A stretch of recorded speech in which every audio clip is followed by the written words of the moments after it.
विक्रमपुर का राजा वीर विक्रम न सिर्फ साहसी बल्कि चतुर शासक था। उसके पास एक बेमिसाल घोड़ा था, केतक। केतक में कोई आम घोड़े वाली बात नहीं थी। वह किसी साये की तरह राजा की हर चाल को समझता और उसका साथी बना रहता। पर कुछ महीने से राजा को महसूस हो रहा था कि उसके आसपास कुछ अजीब घट रहा है। दरबार में गुप्त सूचनाएं लीक हो रही थी। राज्य के खजाने में सेंध की कोशिशें हो रही थी, लेकिन कोई सुराग नहीं मिलता। एक रात राजा को एक गुप्त संदेश मिला, तुम्हारे सबसे करीबी से खतरा है, जल्द ही सब कुछ छिन जाएगा। यह संदेश एक अनजान सैनिक ने पहुंचाया और फिर गायब हो गया। राजा हैरान था। क्या कोई विद्रोह की योजना बना रहा था? उसने निर्णय लिया कि वो सच्चाई का पता अकेले लगाएगा। अगली सुबह वह अपने प्रिय घोड़े केतक के साथ बिना किसी को बताए शिकार पर निकला, लेकिन असल में वह जंगल में मौजूद एक रहस्यमयी साधु से मिलने जा रहा था, जिसने पूर्व में कई राजाओं को गुप्त सलाह दी थी। जैसे ही वह जंगल में पहुंचा, केतक असहज होने लगा। वह बार बार रुकता, जमीन को सूंघता, कभी पीछे मुड़कर देखता। राजा ने साधु की कुटिया तक पहुंचते ही देखा कि दरवाजा खुला है, लेकिन कोई अंदर नहीं है।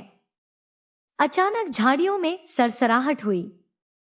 राजा ने तलवार निकाली, लेकिन वहां कोई नहीं था। तभी किसी ने पीछे से आवाज दी, महाराज, भरोसा मत कीजिए किसी पर, दुश्मन बहुत करीब है। राजा ने मुड़कर देखा तो वही सैनिक था जिसने चिट्ठी दी थी, लेकिन उसके कुछ कहने से पहले ही तीर उसकी छाती में लग गया। वह गिर पड़ा और राजा स्तब्ध रह गया। तभी घोड़ा जोर से हिनहिनाया और राजा को खींचकर एक और झाड़ी में ले गया।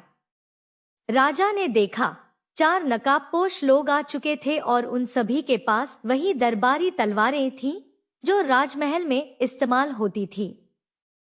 अचानक एक नकाबपोश आगे आया और अपनी पहचान खोली।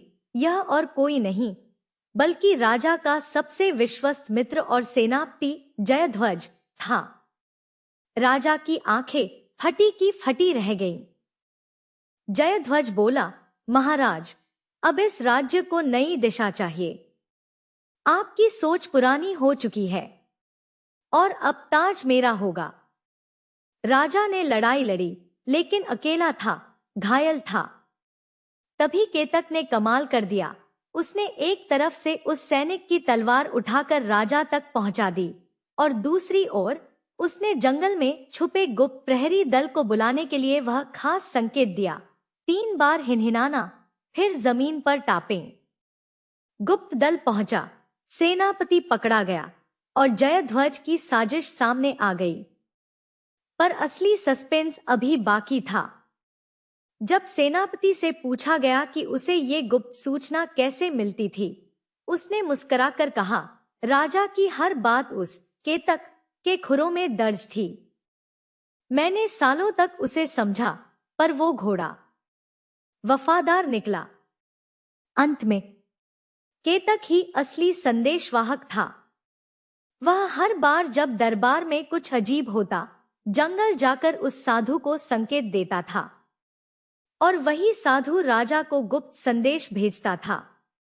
मतलब घोड़ा ही राजा की आंख और कान था, एक चालाक, अलौकिक साथी।